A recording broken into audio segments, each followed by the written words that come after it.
back onto Team GB. So at that point before that, I had my little motorbike to travel around all the gyms in the UK for sparring. So it was so expensive to drive that I had my little motorbike I travelled to, I used to go to gyms on my own. It'd be 15 boys waiting outside the ring for me to spar. Because I knew this is experience and stuff. And I had to do it because we knew what we had to do to be the elite. And then I had a freak who I wasn't acting in the did actually. It was just like I had a freak motorcycle accident, my career over. You know, it's, and sadly then it was. I remember watching the Olympic Games, watching Andrew, all the boys. I broke my heart. I was sitting on the sofa in my wheelchair, sobbing my eyes out. That everything I worked out for all these years was gone.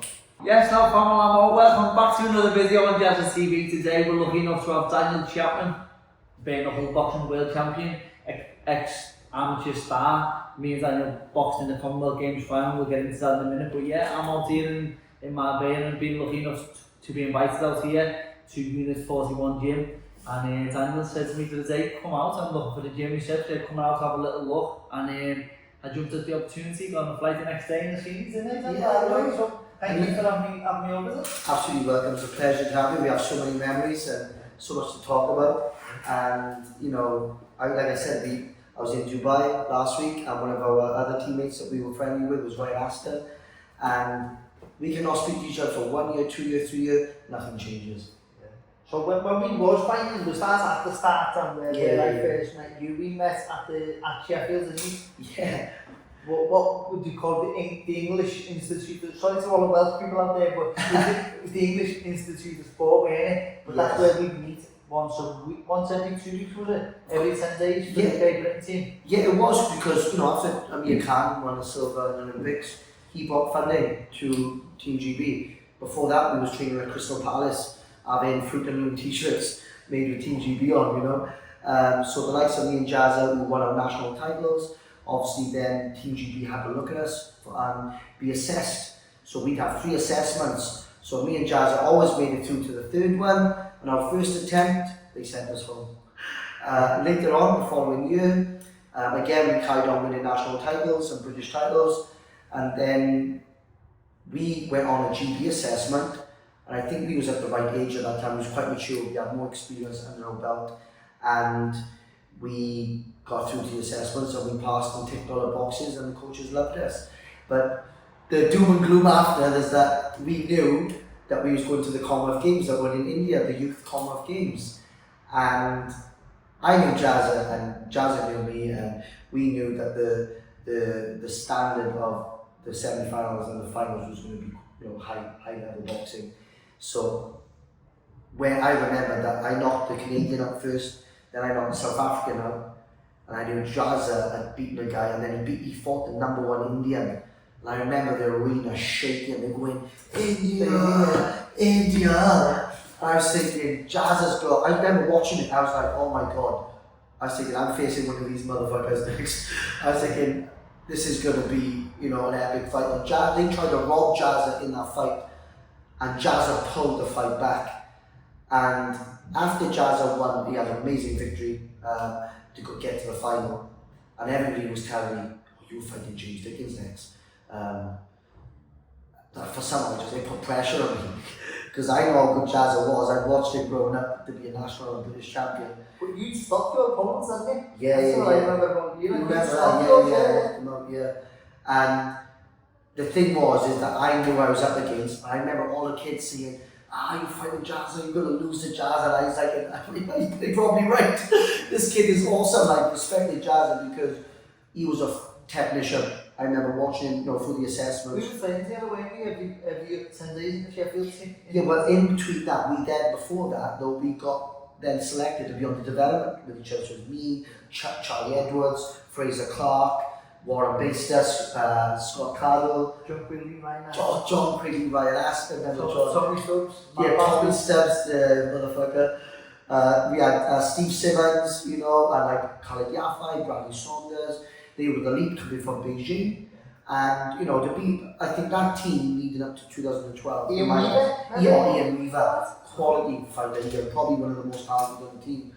But at that time, I think that was probably the most talented squad I'd ever seen over the years on the Olympic cycle. Yeah. That 2012 cycle was incredible talent, wasn't it?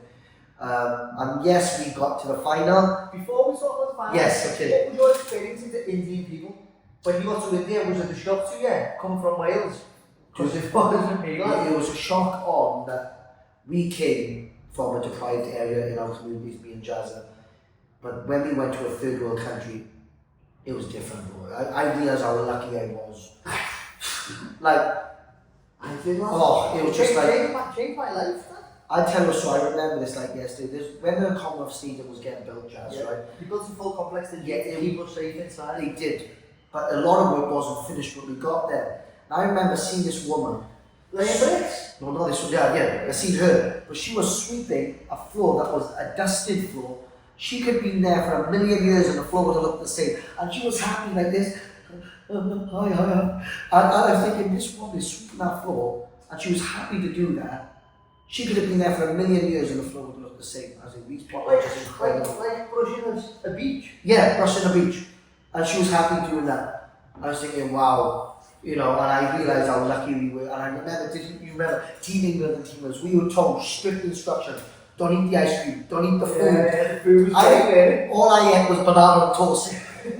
All the boys on Team Wales, they were eating calories. I was like, you are crazy. I am not eating meat that's covered with any sauce. I'm not eating a lettuce, I'm not eating salad. Every time I break the bottle, it's got to be a click. And I was strict in this pot. I ate banana and toast until all the way up to the final. I didn't eat anything else. Banana and toast. Remember, because out there, the bananas were tiny. The tiny little, little things. First time I've seen one of them. Yeah, I was like, well, these are weird, but I stuck to banana and toast, basic. Because all the boys eating curries and they are the shits. And they were having the sweats to get like Delhi belly. Yeah. I thought, no, no. Well, I went for a walk one night and there was a woman with a baby in her arms laying bricks. Because he was sitting on the floor laying brick with a baby in her arm, and I always thought, bloody hell, where I'm from, maybe is it 5 or what, you don't know until you get there. And then when I went back to the street corners, lad, and people said, what are you up to? I said, nothing. And they say, oh, shit in it, lads. I was thinking, it's not. Well, you're right. I remember seeing not a 4-legged dog, a 1-legged dog. I was seeing 4 people on a scooter with a baby in the middle. There's no roadside road, it's just a road. It's kill or be killed on the roads, remember? Crazy, innit? And I couldn't That that was the warning. It's not nasty, it's just saying I'm here. But it was crazy. But the love. Remember the tin roofs, lad? The shacks that we live in, tin roofs and all that? But I remember they took us out for a little day out for half the day. And they were showing us a little shopping mall. And I remember like the prices were more expensive than back home. Then across the road, you'd have a 4 mile of a shanties, homes. Like, well, that's when I seen a 1-legged dog. And I was thinking, you've got a shopping mall there, the diverse of it, and then you've got thousands and thousands of people living in pigeon huts. Contrast with crazy. Oh, What do you reckon happened to that dog, lad? Getting family just got hungry and thought, we'll have 1 leg tonight. I think he just sat there and wow. I think I've seen a 3-legged dog, but I've never seen a 1-legged dog. Like it was a big shock to reality. That's when I realised, we got it good back home compared to it. Like I know I'm rushing ahead. It's just when I went home in India, I didn't even run the water. I brushed my teeth and stopped the water. I felt bad. I felt really bad that I didn't want to waste my own water in one country. Obviously, it wears off. But when I come home, I felt so bad. When I pushed my go, close the water. I won't waste my food. I want as greedy as I normally am. It was like, this is, like Jazza will tell you, we traveled the whole world with Team Wales and Team England. That was before even we went to Team GB. And the life experiences life gave me from meeting people in third world countries. Like I'll tell you a little story now. And I remember I went to Serbia and it's for the Youth European Championships. And I only had like 6 fights at the time. I was a baby. I shouldn't have been in the tournament. And I was selected to go. And I remember every time we go to the tournament on the day, there was a guy with an old rusted push bike selling watermelons, right? And we had amazing people like me, Chris Jenkins, Andrew Selby, Liam McGoldrick, remember Master Ellis and James Ellis, the twins? Oh, they were really good fighters. We had a wicked Welsh team, right? And every day he'd be there smiling like this, and sitting there with a sign, or however much the melons were, from 6 o'clock in the morning till 6 o'clock at night. And it was roasting in Serbia this time of the year. And then on the last day, like I've seen him every day. Like on the last day of the trip, I was thinking, why the fuck is this guy so happy? I think, what has he got that I haven't got that makes him happy enough to give me? I was really naive in this, and I was thinking, like, how is he happy? And I'm thinking he hasn't got what I got. Yeah. You know, and on the last day I asked him, he could speak little English, and I said, are you so happy all the time? And he could speak little English, and I said, I sell my melons, I get my money, I buy food, and I sit down with my family and I eat. I was like, boys, buy all the fucking melons. I said, all the boys buy the melons, because I think, you know what, that man, his goal in that day was to sell all his melons just to sit down and eat with his family.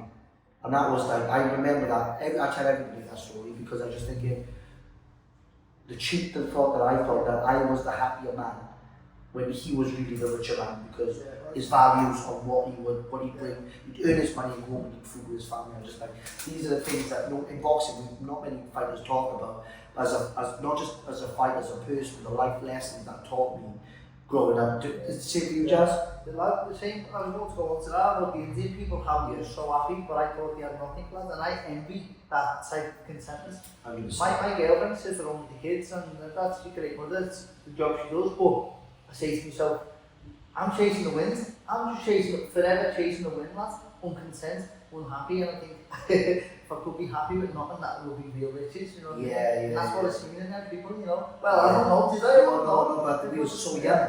We was only 17 years of age, you know, and at the time, me and Chaz, we had the world at our feet. So one, we became full-time athletes, funded by lottery. We were sponsored by Adidas, Lucozade. And one camp, we had a psychologist, sports nutritionist, strength and conditioning, 10 top boxing coaches, the best sparring, in the best of the best. Fed every day. We fed every day. We trained 3 times a day every day for 4 years. Someone's 1 week of training was our day. You know, and that's what I love today, and that's why we are the athletes that we are. You know, like it's crazy. Yeah. So do you remember what more than me? Like, this is down to the trauma and pain I felt losing that. No one I not well. We'll go into the fight now. You told me the story about the fight we remember yesterday, and I remember a lot of that fight. What you told me about? I remember the ending to the fight, but after we go into the fight now. What do you remember the fight time? Well, Because I don't remember first 3 rounds. No, I do, yeah. When me and Jazza fought each other, I knew it was going to be a game of chess. All the other fights, the guys come at me like bombs. We sparred before, didn't we? Yeah, we did. But I remember sparring with him on pre-assessment, but it was very controlled, and it was not really, we couldn't really tell anything from it. But obviously we knew each other. I knew your career, but I don't know if you knew mine, but I knew that he was a fantastic southpaw. And I hated southpaws when I was younger. So I hated southpaws so much that I worked so hard to love southpaws. Yeah. And obviously I felt good and confident winning with Jazza, because I remember a southpaw when I was young giving me a beating, right? I thought I'd never want to beat off a southpaw like that again. And do you remember who it was? Oh yeah, I had 2 southpaw beatings, not just one. And I just realised that, you know, when I think of Jazza, that I knew his way of fighting, and I knew that's the way I loved the fight. It was the game of chess. It wasn't a physical battle, it was a mental battle with Jazza. I loved those games. I said, who's going to win this game of chess today? And when the first went on, it was such a cagey round that I think it was like 1-up in the first round. Then it come back to something like 3-all in the second round. And we had the scores on the screen, so we knew where we were each round. Back then the system was 40-minute rounds, and on the screen it was live scoring. I don't think you remember watching the international tournaments, like the Olympic Games, the Commonwealth Games, the scores will come up as it's live, so the coaches will be watching the board more than the fight and shouting, it's 1-0, it's 2-1. Because you know, coaches in the course, you 1 down or 1 up, and we loved that because we knew it was not going to be bad decisions. So we knew that the score was open and everybody could see it, and it was fantastic arena, wasn't it? It's probably one of the best arenas of amateur we stayed in. Stadium built just for the boxing, Yeah, it was beautiful. You know, it was, and to be at the biggest stage for our age at that point, like the Commonwealth Games is such a marketed competition in the UK that if you win this or win a medal in this, good things are going to open up. You know, it's history, creating history for yourself. And like I said, the first round I think I was 1-up. It was nothing in the fight, you know. It's like it was a nick, you know, wherever the judges could score, because there weren't many punches thrown, was it? Yeah, it was hardly any punch. It was fencing for the full round. Because if I fell in, he'd catch me with his backhand. If he fell in, I'd catch him with my backhand. Did we get told at one point when Manchester thinking this would come together? No, we didn't. It was a final. It was eyes on us, and you're gonna laugh, right? Because Jazza beat the #1 Indian. He's ranked #1 in the world. The Indian was. He was a monster. So when we got to the final, they all thought I was Indian. So they were Jazza. I was like, I did my own top. So I was like, they were shouting for me because he was a hit. They hated you because you beat their #1 fighter. And I was like, I was back like that. I felt like I was at home, you know. And in the third round, it became 3-all. No, it was 1-0 or come back to 2-all, then 3-all. And we knew it was in the fourth round. It was like something like 5-all in the last round, and we know like someone has to take a risk in this round to win the fight. It was cagey. Like, you explain this stuff because like you remember this. Well, I can remember the very ending of the fight, so I remember saying, what was it, 14-all or my it was 8-7. So the coaches are shouting. Yeah, I could hear. What was your coach saying to you? It's level. So someone has to. Well, listen to this. His coach was saying now. I was looking at the board. I could see it now. Then my coach was saying, "You went down." So I was like, oh, and I could see. I said, "I'm not throwing. Because if I throw, it's just fucking 7-all." But it was drawn either way, wasn't it? It was like 5-4. Yeah, it was. And we were going to draw, weren't we? Well, I and my coach was saying, "You went down." I was like, I should have listened to my coach, but I had an instinct at that moment. It's like, I have knowledge to my coach. I can see the fucking board. It's 7-all. I'm waking up, and I can see Jazza. And I remember, this is what happened. I remember this like yesterday, Jazza, right? I threw a jab to his stomach. I landed. It didn't count. He thought it counted. As he rushed on, because he thought the score that I threw to the jab counted. It didn't count. He came in with a shot. As the bell rang, I had 1 second to go. Yeah, not even 1 second, right? I hit him with a 1-2 left up on the bell because he rushed in. I was sitting on the ropes, right? He hit me after the bell. During that moment, the bell was gone. And we both looked. We looked at the score, didn't we? And it was 8-7. I hit him with a 1-2 hook, which they called it a 1. And I ran around that ring like an headless chicken. I was so excited, I couldn't believe it.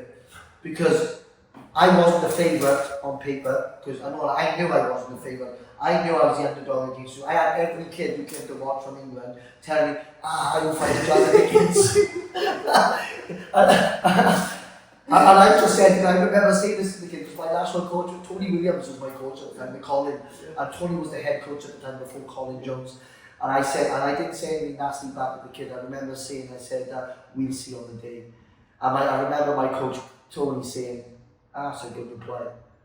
And I just remember these little things, you know, like after that was such a proud moment for me because I was in foster care and my last foster family that I had, yeah. Wow. They treated me like their own son.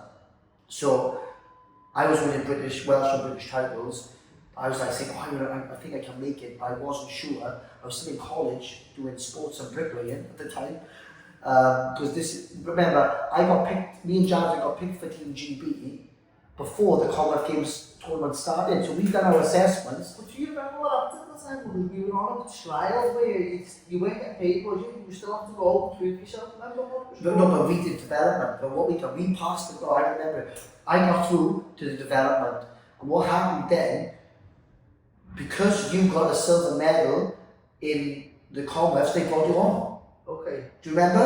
So you was already on that? I didn't know we did didn't know this. So before I got to the Commonwealth Games, I already had my assessments. Oh, was you not then? So Yeah. I thought I had to get a medal to get No, I don't know what happened, but I remember because at the time I was like, how is he still on the team?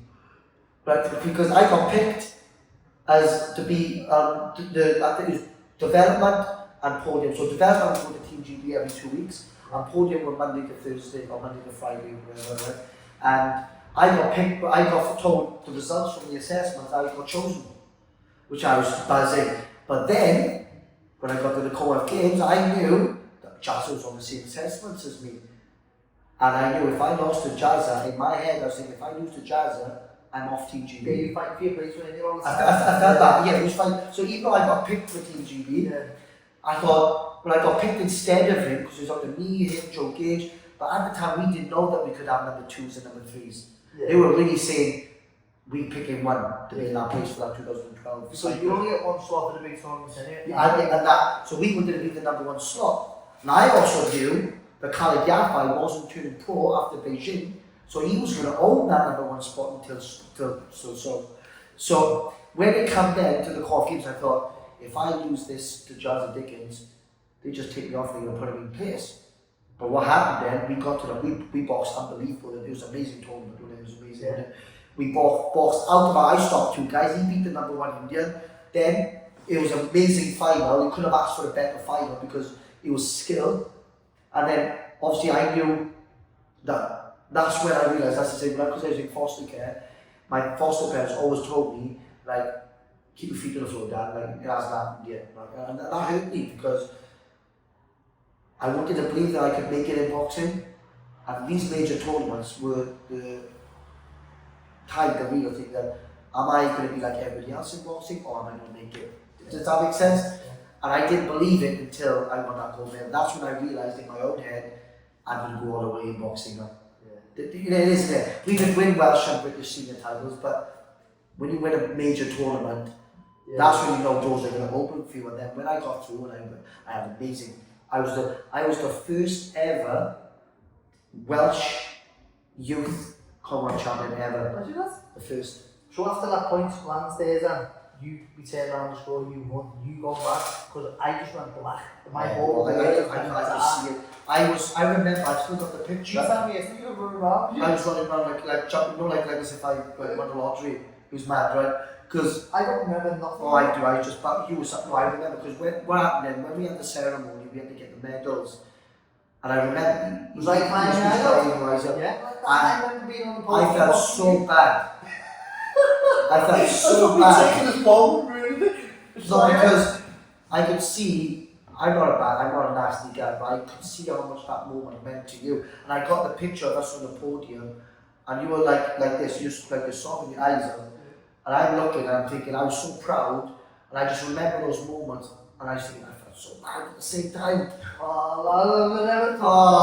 was like, and the thing was as well, because when I went to Team GBN, Charles was invited in, and I thought, at the time I was like, oh, and then I realised, and then what you got to understand, right, this is what nobody knows, and you would agree, right, when you get on Team GB, it doesn't matter. Every spar was a war. It's not like the Wales, they did England, England did Wales, Scots were just floating, they done the fucking like. But once we had the wars, and then we realised we had to eat together, sleep together, fly together, go to these shitty countries together, we became blood brothers. So there was no England, there's no nationality problem. It wasn't I hate you, you hate me.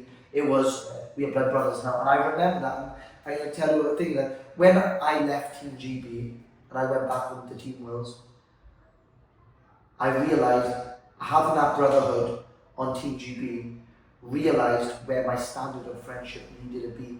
So when I came home, I actually felt alienated to people, not because I thought I was better than them anyway, I just felt like I don't fit in here. Because the brotherhood that I had with my teammates up in Sheffield, we can't even explain to you. We were in third world countries, it's our families, our dogs. We were away from our friends and families 90% of the year. Dieting, 90% of the year. Fighting the top Russians, Cubans, Kazakhstans. We were put in such horrible environments that we had to rely on each other mentally. And when I came home, my standard of friendship never dropped. I promise you, when I came home, I didn't accept anything if it wasn't like what I had of Team Sheffield. And I became very lonely when I came home because of that. Wow. Even though I was well known and well liked, I became very lonely, and that's when I became to be so self-efficient and independent. I'm sure Jazz will talk about, you probably talked about that in your own career, of if someone can't do anything for you, we do it ourselves. And all the people I know from my years, I've only got 3 or 4 real, genuine friends that I enjoy sitting down and having food with. The rest, everybody else is just associates or someone I say hello and goodbye to. So, you know, that's something that being away with likes of you, Jazz, and Ryan and the team, is that you will never create bonds like that anywhere. And I was just so blessed to have that and understand that, you know. From what I remember, I remember the punch, Yeah. going black. I remember, so it was like in pictures. I remember 3 pictures. I remember the punch, looking at the score, going black, lost. I remember being on the podium that moment that he was split. The Welsh music was on, and crying my eyes out for that moment. And then the next moment I remember that is being in the dude testing room. Oh yeah. Having a piss and the fellas watching me. Yeah, if the party couldn't touch it, Put remember? your pants down and spit it out. That's how you do that. And then the next moment was I was at the McDonald's. Yeah. I went off it.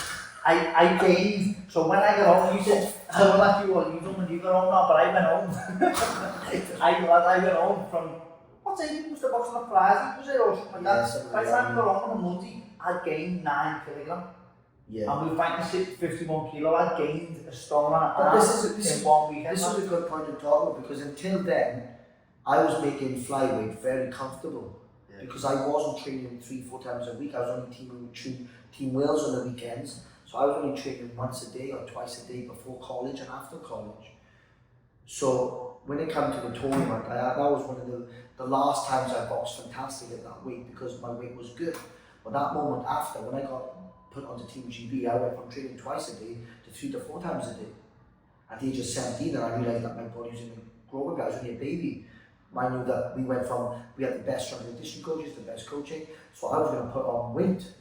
So at this time, I think Jazz will talk about that I am, before we're going to talk about that, I have eating disorders in the world of boxing, as an amateur especially, is that at the time I hadn't got to the point where I was struggling on my weight, but what you were telling me at that point, you was already having an eating disorder. Eating disorder, and what affected me most of the eating disorder, I didn't know I was lying to people. Yeah. I had no idea how I was lying to. 4 years ago, I started Overeaters Anonymous program, a lot of fighters, and I felt ashamed going in there because there's people who were 25 stone, and I didn't feel qualified because I weighed 25 stone. Yeah, so I didn't feel like I was like them, and I felt like I did this in the lockdown, and we were doing Zoom meetings, and I felt sort of like they thought I weren't like them either because I was in shape. You're a professional boxer, how can you be an overeater? You know what I mean? I'm only training enough. I'm eating and overtraining, under-resting, overtraining because I'm overeating, stuff like that. So for years, the way I was living was up and down. No one used to go home from the Great Britain team. I used to put a stone on that weekend. And then take the 10 days. I'm telling you the story. When I got the time I got the podium, that's when I had an eating disorder, because my body started changing because of the training that we was doing. So at that age, I was still growing. But you still. And I went through an eating disorder when I was 48. Went up to 51, won everything. At that point, I still didn't follow the process that when your body tells you to move up the weight, especially the talent and the level that we are, we can dominate. The moment I started dieting, I went back to lying to myself, like Jazz. And when I got the team podium, the first 6 months, I was destroying everybody in sparring. I was on fire. I was confident because I just come from major tournaments and winning. I felt really good, and I knew that I was way out of my experience, because when I got the Team GB, I only had 15 fights. So I was 7 times world champion, 2 times British champion, and a Commonwealth Games champion on 15 fights. So I knew I was way out of my depth. When I got taken on Team GB, Jazza was on 50 plus. So Luke Campbell was on 120 plus. So I was on more. Some of the guys I think on the podium had over 200 amateur fights at that point. How the fuck am I meant to compete with these? And the coaches didn't look at your experience, they classed you all the same. So the pressure of that also What happened was, I'll tell you that, was when I started struggling with my weight, it was every Monday we'd go to Sheffield, we'd have to weigh in the time we walked into the gym. So we had a little blood stamp to check out the hydration, and we had to jump on the scale. And as the lighter that you was, so if I was fighting at 50, 5% of it. yeah, so the lighter weights, if you was 51, we could only be walking around 52.2. Remember that? Yeah. It's 52.2. So if you're over that, Team GB will bollock you. Now, we know that's not sustainable. So every Monday, we'd come in, we'd either say we had a flat tire, we can't make the way in, and then we scoff our faces in KFC. My nan's died 6 times. Oh yeah. God bless you. But exactly, we went to extreme. But what happened for me was when you're going to touch it. The time that I was trained from Monday, the time I got to Thursday, I would have had to left Sheffield at 52.2 and come back in Monday at 52.2. So I will tell you, when I had to train for, I would leave Sheffield at 52.2. I'm training 3-4 times a day. The time I leave Sheffield on the train, so we go to the train station, the time I would have got to Wales on the train, guess what weight I would have been the time I got home? I used to jump the scales instantly. I went from 52 kilos to 61.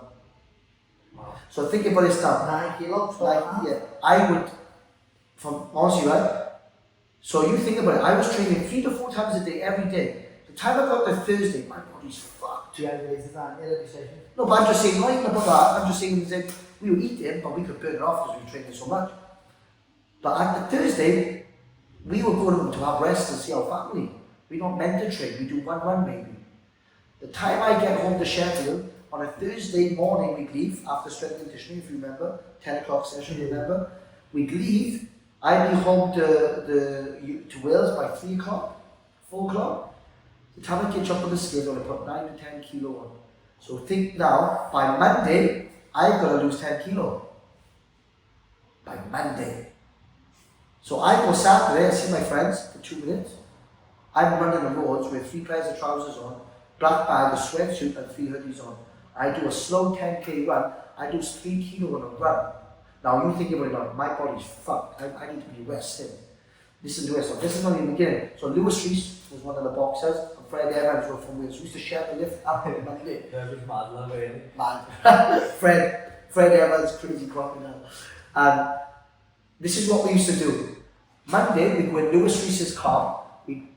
It's a 4.5 hour journey from Wales to Sheffield. We put the sweatsuit on in the car, and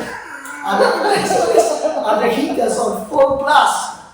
The heaters on full blast for 4.5 hours. We'd stop the Birmingham, like this, open the door, and all the fucking steam was coming out of the car, right? We like this, so we phoned Dave and said, we've got a puncture, because we're dying. Wow. And listen to this, right? Even when we didn't pull a sickie with a flat tire, or sit round down, right? I'd still, guess what I'd weighed on the scales on Monday morning? I'd still be, I always used to get down to 53.5. And then, this is where it starts. So the coaches now would be like, fucking, what are you doing? Boring us. They fine us. They sanction us. And I'm sitting there thinking, you don't have a fucking clue what I've done to make this weight. Yeah. They do the blood test on us, right? I get super red, so me. And you'd be like, I don't know why I'm dehydrated. I couldn't even piss. It was dribbling out, that's how if you knock the light off, the room would glow, right? And I'm sitting there like this, and then, after we weighed in a Monday, instantly we put our bags down, we got to train a 2-hour session. And we done that for 4 years ago. And this is what it led to, and this is actually, that has nothing. You couldn't be hydrated because you back on the scales 3 times a day, you were right? Yeah, every day, 3 times a day. But this is where the eating disorder this is when it started affecting my career was, okay, that's bad, but that was nothing, right? So then, in the days when I was training, which I don't know if, I'm being really honest about this is something I don't know if anybody else experienced this, but then when we train, then we'd have our lunch. So, I'm starving, dehydrated, and they'd be serving us bread rolls and fucking, and then the nutritionist would be sitting there looking at us every bite. Like a little busy. Like honestly, Mark. Mark. I want to invest in the lovely fella. But Mark would be sitting there watching us eat. And that was Henry's clip was. And we were like, and in the morning, you know, like I tell you this thing, yeah, I'll tell you like, so this I was going to say, the serious side of it was, after I eat my food, what do you think my brain was telling me to do? Check my weight. Yeah. So I knew that I'm back up to 56, 57 kilo. You'd be calculating that weighs 0.1, that's 150 grams, that's So I realised on the days I was walking around 55, I was okay. I could enjoy the food and use it for energy. When I used to go up to 56, 57, I go straight to the toilet and spew up. And that wasn't because I thought I looked fat. That was knowing that I could have put all those miles in the body to get close to it, or do I just spew up? Because this is how I found out the spewing trick, and this is really, it's so bad. Because what happened was, I ate food one day and I checked my weight and I was heavy, and this I didn't mean to be sick. So I was weighing like 56 kilo, and one day something made my stomach bad and I was sick. And then I jumped on a scale and I was back down to 53 kilo. I was like, fuck! And that was the trigger. I realised I could drop that weight by doing that. And that became a habit. Yeah. So I done that for a 4-year cycle, bro. I done similar things, and I used to spit food into a bag. So I was in the sauna one morning at 6 a.m. before I went to Sheffield for the same reason, to get the weight off. So I'm in the sauna and there's an half in there, and he said, why are you in here, like you're losing weight? And I explained to him, didn't really want to talk to him. He said, I've got a secret stick, you know, you can eat what you want. So obviously my eyes opened, what's the secret stick? He went, you can get what you want, whatever food you want. I'm going, yeah. Your mouth water, and he went, put it all in your mouth. I said, yeah. He went, just spit it out. I was like, you bastard. It sounded, and I went, But you got to remember though, Jazz, years ago, Rocky Marciano used to do the same. He used to chew on a steak and spit it out. So it went in my head, I went, that makes sense, you can't do that. So I started chewing food while I ate and just spitting it out. So I felt like I was deprived, but I was really. And the other thing is, there's a science to that though. But you can lose 1 litre of saliva. It's the least, so when I started looking into it, you can lose 1 litre of saliva. It's the least, We have dehydration, is it? yeah, it's the least your body needs in source of dehydration is your saliva. So before, when I was fighting at 8'10", I was making the weight that bad as a professional. I was losing 0.8 in saliva by doing that. But this is what the other thing that I don't know if you don't know. When I done research on this, it was with chewing gums. Yeah. So what it was is when he was doing that, your body says that you're having food, but when he was spitting it out, and then this brain is telling that he's full. It's the same with chewing gums. When you have chewing gums, it makes you think that you're eating, and then it creates a reaction. Is it insulin? Yes, that's why a lot of fighters, one of my best friends, Damien, he used to do the same. He used to live on chewing gums to make weight. But that would cause severe diarrhea, it would cause loads of problems. But again, you know, the chewing food and spitting out, these are the extremes that we went through. Even like, I remember making weight for fights, because international, we had 6 hours or 5 hours before we could fight, so we had full time to hydrate, get the food to turn into energy. When we used to fight on Team England and Team Wales for the national titles, because we were like this, after we weighed in, we'd be fighting in less than an hour after. We'd be on first. So we never was able to recover. This is why I used to hate fighting in Wales at home, because I knew that my body, it doesn't matter what I eat, it wouldn't absorb into energy, and I was dehydrated. So in the end, when we was making weight, I was sipping on ice cubes for 3 weeks. It wasn't the food, it was always the water, the drinks. We were craving fizzy drinks and chocolate bars. Like, we remember when we were in Sheffield, do you remember that vending machine at the end of the room in the Premier League? I earned a fucking fortune off us, because we would sneak out round down the corridor because the coaches would be looking. I'll be looking for Jim Davison. I walk out like as if I was walking around the hotel to see who was in. And Nigel was the worst, because Nigel would be having a fag and he'd sit there. Welsh Nigel, and we'd be like, fucking hell, Nigel, go to bed. Because we were sneaking out, and what we'd do, like every time we'd have a drink, this is how bad it was, we'd jump on the skids, not drink a can, every time we'd have a drink, and we jump on the scale. So when we go to these East horrible countries like Serbia, Azerbaijan at the time, we wouldn't trust the food, so we used to buy Pringles. Yeah, so we'd eat a Pringle and then jump on the scale. This is how uneducated we was. I used to lift the salt off the Chris, and probably Chris. So one put weight on me, see I break myself like that. Oh, this, and for me it was like, going back to the serious side of it, it was when I realised that I had 2 bad losses. I think in my career, I think I only lost 5 or 6 amateurs. I don't know about you. How many fights have you entered? I had close to, I should nearly 200. And, Wow, did you? Yeah. But I remember fighting. I boxed Jay Harris every year in the championships and beat him every time. And I always struggled to my way to the World Championships. It's just something, I don't know about you. As a young boy, we always struggled to make the weight. But I knew I was always a better international fighter because my style was very technical, and the 4-2s at the time suited us, didn't it? Tough fucking him. But it went on to be British Commonwealth European champion, 4 world titles, and he has. Yeah, Jay Harris was a fantastic. He was a world champion before he even started boxing. Jay Harris was. So I beat Jay Harris on my 3rd fight to be the world champion, and every year I beat him in the championships. But what happened was, this wasn't for the championships. I was on Team GB at the time, and I don't think I had lost a fight up until that point. Internationally as part of Team GB. And what they asked us to do years ago, before the Commonwealth Games, they used to do a Commonwealth Federation. Yes, remember that? Remember that? And it wasn't really a big tournament, it was just called the Commonwealth Federation. It was similar. And at this time, I was in a massive eating disorder.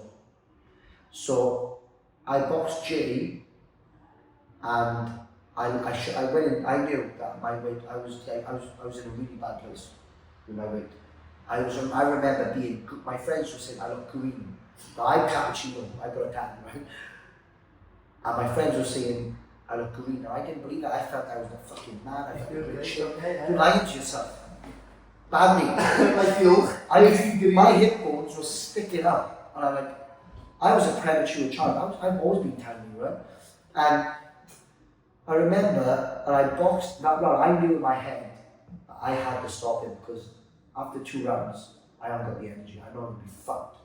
So in this fight, I give Jay 2 standing counts in a round. Yeah. And this is how sad, this is how corrupt the system was sometimes, right? It should have been like 20-0 in the first round. It came back, I was 3-0 up. I give Jay 2 standing counts. The next round, I was fucked. I was fucked. But it came back and we brought the round back to 3-all. The last round, Jay battered me. He battered me, right? Did we 3-3s at this point? No, it was 4-2s? There's 2 rounds. Yeah, there's 2 threes. And at this point, Chaz, right, I won the fight. He won the last round. I batted in the first round. The second round was a draw. Last round he beat me, right? Yeah. But I'm saying is it should have been like 20-0 from the first round. Percentage of the fight you won? Yeah, I 100% won the fight. And look, when I say I lost the fight, I'd shake someone's hand. I don't care about losing, right? And Jay had the decision, and that was the moment where I said, I will never ever do that again. And a week later, you know the guy, the one I lost to now, right? Was my coach put me in a position to say, fight again, prove I'm wrong. And when your coach tells you, we didn't answer back to our coaches. Our coach said, you fight. We didn't answer our coaches back, they just tell us to do it, we did it. And then I fought the guy from Liverpool, me and Fred. Remember the show Fred got banned by the guy with the hammer? Jed boxed Paul Jerry Walmsley's. Medal. It was Paul Walmsley's fighter. Luke Willis? Luke Willis? No, he wasn't. When you say that, I remember the name. He was a southpaw. Jerry Medal, Luke Willis. No, it was Paul Walmsley fighter though. And this point, again, I hadn't eaten for 2 weeks probably, because my coach made me fight again in that weight. And I went up there, and the Jay fight, I thought I won. I knew I won, right? This one, he battered me. I could see the punches coming, and I couldn't move out the way. Do you know what I mean? Yeah. I could see him coming, but I was so dehydrated, but I couldn't move out the way. He gave me a standing count. And this was not long coming back after the Commonwealth Games. I was like, known as such a super prospect.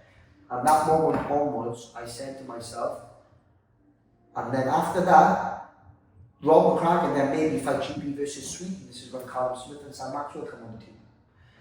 And then they said, you're going to fight again. And I thought, I can't, I have to listen, I've just got a contract with these guys, And I went in there, and his name was Muhammad Ali, this kid I was fighting. He had a bigger cheer than me in my own country. He was up in England, right? And I just about pulled the win off. At that moment then, I said, I will never, ever in a million years, I'm not doing this. I said, I will not make that weight ever again. And it was sad because at that moment then, I'd already been on the team for his own Olympic year. So I knew if I was going to get released because of my weight, the chances of me coming back that year was 1%. After I trained, the sacrifices that me and Jazz would have made to be on that final year to qualify for Olympic Games was, we sat everything. We the 1% stay here. And what happened then was, I had a fight in my local town, knocked the guy out, broke my hand, couldn't make my weight, Rob released me.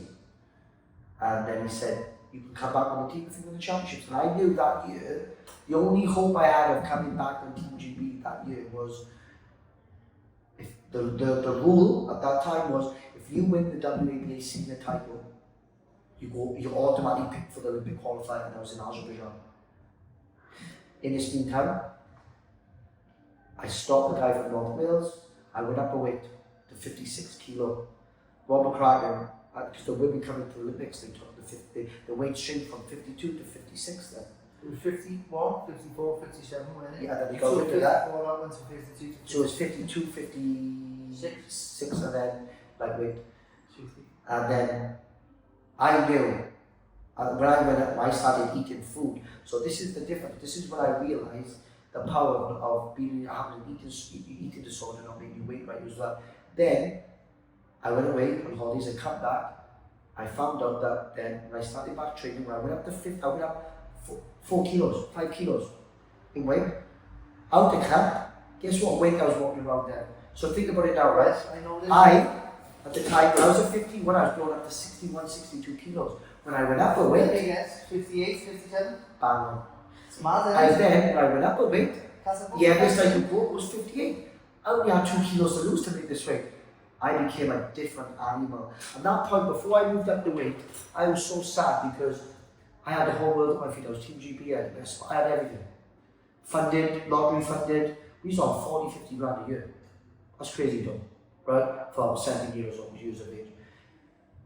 And then when I went up a weight and I realized I became faster, stronger. I started knocking people out in sparring. I went up another 6 levels. And all these years I was lying to myself. And I realized, I became, at that point, I was 3 years, if I moved up a weight sooner, I could have been 3 years ahead of my career. And this is why now, when I work with other fighters and athletes and amateur children, I am so honest and modest and experienced to educate them about weight making. And then when I went to 56 kilo, I went on, I beat Jay House in the final. I beat Jay House 15-0 then on TV to go to the Olympic box off in Azerbaijan. And then Team Wales put an obstacle there because at that time the Senior Commonwealth Games just happened. So Sean McGoldrick just won the gold. And they said, no, we're not letting you go now. You're going to have a box off with Sean McGoldrick behind closed doors. I was like, no chance. In open public, I said, you're not doing a number of me on this. And then I went on to beat Sean McGoldrick to go to the Olympic box off. And this was my chance. And at the time, when I moved up to 56, that was the first time in the world time in my whole career I believed I could beat anybody in the world at that time. Because when I moved up a weight, I became a different fighting Jazz. And sadly, Jazz knows a little bit about this, on that Olympic year then, a week before going to Baku for the Olympic qualifier, I came off my motorbike, crashed and broke both my femurs. But my doctor said I'd never fight again. Which is, what were you doing on the bike then? No, what it was like, remember, when I beat JRS and Sean McGoldrick, Team GB invited me back onto Team GB. So at that point before that, I had my little motorbike to travel around all the gyms in the UK for sparring. Oh. So it was so expensive Yeah. to drive that I had my little motorbike I travelled to, I used to go to gyms on my own. It'd be 15 boys waiting outside the ring for me to spar. Because I knew this is, experience and stuff and I had to do it because we knew what we had to do to be the elite. And then I had a freak, I wasn't acting in the dip actually, it was just like, I had a freak motorcycle accident, my career over. You know, and sadly then it was, I remember watching the Olympic Games, watching Andrew, all the boys, I broke my heart. I was sitting on the sofa, in my wheelchair, sobbing my eyes out, that everything I worked out for all these years was gone. And I wasn't jealous of the boys, it was admiration, Jazza. And you watched the movie Believe This by Vinny Pazienza? Have you know. not watched it? He has the car crash and he has the name. Oh, the one with the kids Yeah. on it. Oh yeah, Was it that's that- amazing. that- No, 100%, and I got upset watching that film. Yeah. And for me it was just like, I got so upset. Was there a moment when you thought you will not fight again? Yeah, that was the moment I knew. After that it was, well, sorry, after that it was, sorry, that was the moment when I realised that when the doctor tells you you're never going to play walk time again, he said, you need to play darts, bro. That's what he told me. He said I'd walk with a limp forever. So for me that was, I'm a realist, I'm not a dreamer. When the doctor tells me I'm not going to fight again, I believed it. I became a normal person then. I started working with children in schools, etc., etc. And then the story went on, Jazza, and that's how in the end, 7 years later, I found myself in a position to come back, and now I became a world champion bare knuckle fighter. Boxing? Wow. So, you walking with a limp for years and all that? Was Where in your leg strength is great, you know? yeah. It's lucky the door. Every time I was trying, I didn't have no rehabilitation. I just worked on my body. And then one time, I remember Lee Selby asking me, Dan, can you do some sparring for the camp? I was eating the bag once a week. I couldn't move properly. And I remember him saying, no, come on, I need some sparring. And I remember going there. He was the IBF world champion at the time. Killer. Unbelievable fighter, Lee Selby, you know, and we had an amazing relationship. And he sparred hard, didn't he? He sparred hard, bro. We used to hire me to spar him, but he Yeah. sparred hard, and he was huge. He was When huge, was so long and tall. He was like 3 weights above everybody because Yeah. he was so big for the weight, you know? And I remember then, going up there and giving a good account of myself for the world champion. So for me, that was, all of a sudden, the penny dropped. How did you go home that night then? I just couldn't believe it. Because I thought I was done. So to be there and ask repeatedly to help people like me, Selby, like I've done so many camps with me. I've done the Cambosis camp with him, the full camp, you know, and like, this is like, you know, the highest level of boxing, you know, and even though me and Lee were friends, we wasn't friends when we sparred. After the spar, respect was there. We came to spar because that's what it was like. It was a doghouse spar, you know. I was on brutal at that moment. It was brutal. And the fact was that when I realised that turned my way of thinking of how I started changing, looking after my body more. And that was the building process then of becoming a fighter again. I went the bare knuckle route to get myself back in the pro boxing route. So I thought, how can I build my platform now? I've been off the scene for 10 years. So I thought, what way can I get my name back out there, build my following? So what I did, I started showing all my sparring, my paddling, my shadow boxing. But most boxers only show a little bit because they don't want other fighters to work them out. I didn't give a fuck. I thought, I'm going to show everything. Not to lose. I had nothing to lose. So I started winning, knocking people out. Then I was in bare knuckle. I started fighting guys at 80 kilo. I was 65 kilo. And your last fight was 56? No, 66. And then I became a world champion and then BKB off organisation. Your last amateur fight before that was 56? Oh, 56, yeah. So, you know, I was fighting guys who are light heavyweight. I'm in a phone box. So I realised I'm not just a nice little pretty boxer. All the things I grew up from my childhood, with through drugs and alcohol, I think it all come out. And I just became a savage. And I know that I'm a better glove fighter than a bare knuckle fighter. So the goal was to build my platform to go back. But it got to the point where it took me years to do it. And then when I done it, now I got in the position, I got offered more money with BKFC. Conor McGregor's my boss now. Now they've said, to go back to boxing, there's a good chance I'm going to get shunned away because of my ability, because the risk is more than the reward. So now I'm taking the bare knuckle route, and this is where I am, chap. So, I'm part of BKFC now. We've got the zone, Conor McGregor's my boss. And now I'm just pushing, I'm to finish my career as a bare knuckle fighter. It's not what I want to do Jazza, because I look at you, and I know, but it's a frowned upon sport where we've come from such a high level boxing, real boxing with gloves on family, that when I watched you go through the British, Commonwealth, European, fight for world titles, that was always my dream, Jazz. Yeah. So I've got questions about this then. So around the BKB, what's the similarities? Because obviously it's a different sport to professional boxing, 8-ounce gloves or 10-ounce gloves, to BKB, bare knuckle. What is the similarities, and is the differences between the range, and is the differences between punching technicalities? But I tell you the truth, it's really simple. We're going to finish on this part where my coach when I was young, he told me, hit or not be hit. I stuck to the rule. I don't spar bare knuckle, I don't hit the bags bare knuckle. If I look after my hands in camp, then my hands are in good condition for fight. So I know I break my hands every fight in the first round. Usually I break both my hands.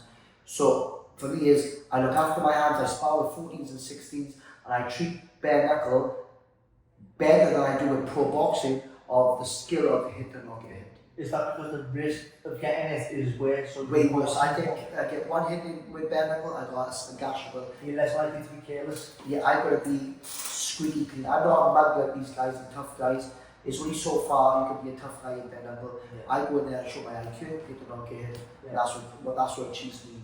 This is what makes me special in bare knuckle. I'm a different breed to anybody else because of that. Yes. So the stance of the olden days fighters, Jack Johnson,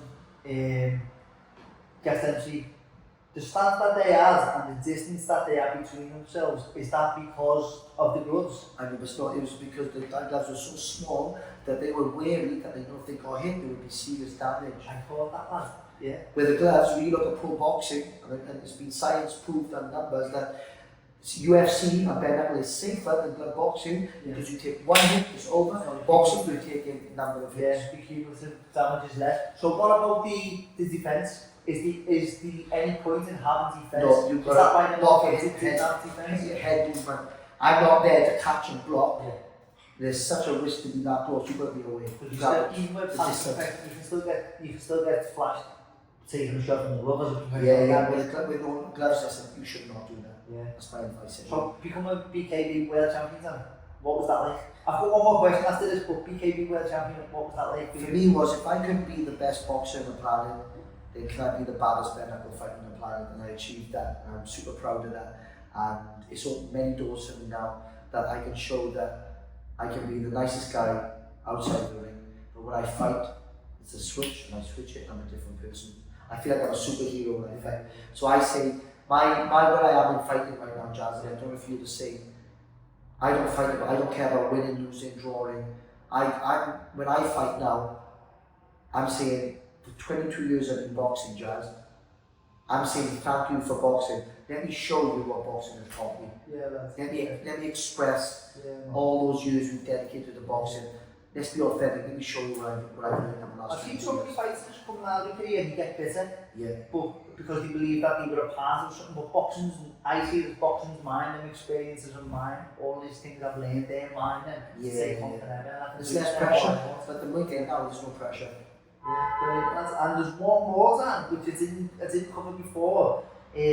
I went home after that Commonwealth final, so I went home. So it was a bit of a positive story for me, I went home, my dad was clean off heroin for all my life, went home to live with my dad again, and then not long after that I found God, because my dad then found God, and my life changed from then on.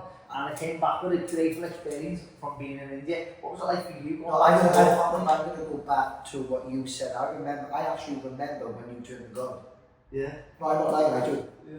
And I remember, like, people used to ask me, you want what I do? Because I was that much of a little fuckhead. Nah, you say you want to. One man said to me, why are you doing this? Are you gay? That's what I did. No, I remember it because, and I also remember Jazza, when we was part of Team GB, we was so kitted out with kid.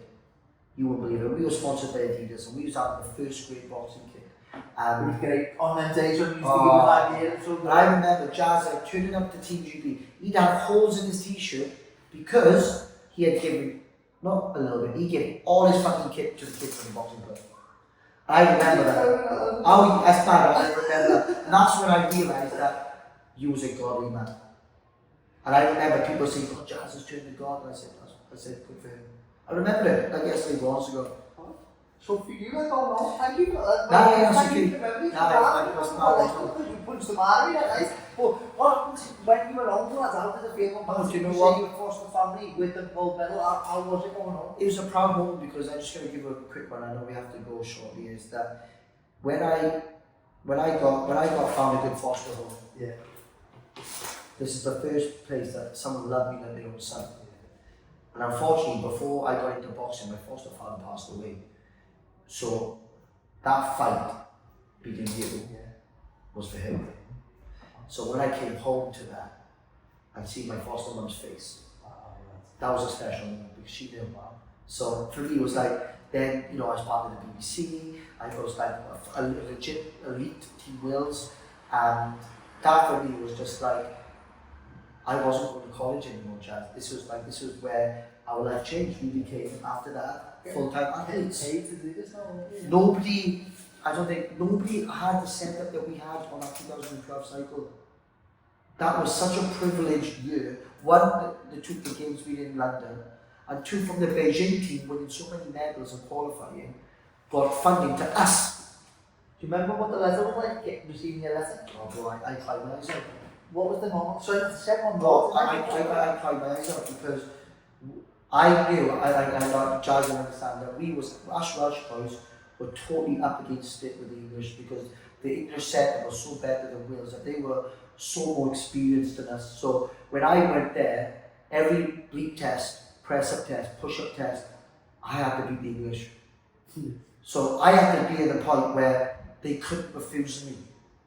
That's the point I had mentality. Because the first time was an experience, but that second time, I made sure I won every test. And that's the moment when I had that certificate for me.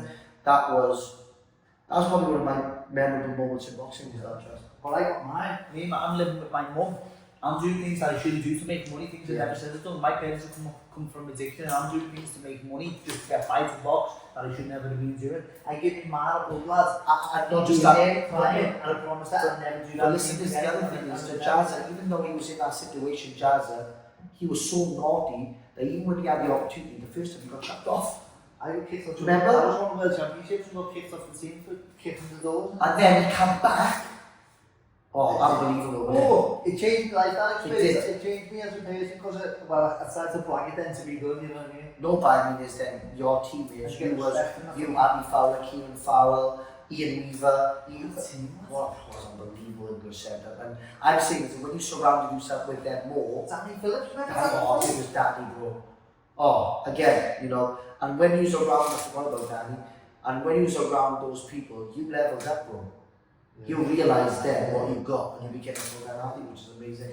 But hey, what a story. I could go on and on, I know. but I'm enjoying your time here, very grateful for this conversation, Dan. I know you have enjoyed the content, thank you very much. Please like, subscribe, and leave a comment, and also check Dan's social media. What is your social media? Yeah, it's Dan Chapman 0, and just give us a follow, I follow back on He's it. got a big fight coming up soon, haven't you? So, Yeah. so follow social media. But yeah, thank you. Please, like I say, do all them things, and thank you for watching.